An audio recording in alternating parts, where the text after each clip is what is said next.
How to change Facebook relationship status without notification. First of all, head over to your application Facebook and make sure you are logged into your account. Tap on this menu icon at the top right.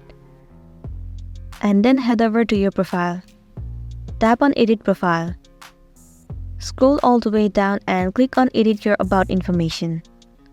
Once again, scroll all the way down until you see the option of Relationship. Once you have found that option, tap on Edit.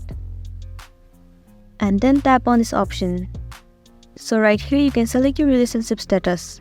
Let me change it to single for now. Tap on single. Now the main thing you want to do is tap on this little down icon right here at the top right.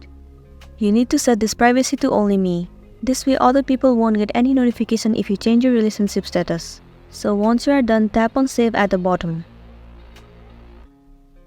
There you go, your relationship status has been successfully changed. Well, that's it, and I hope this video is gonna be helpful for you. Thank you for watching it till the end.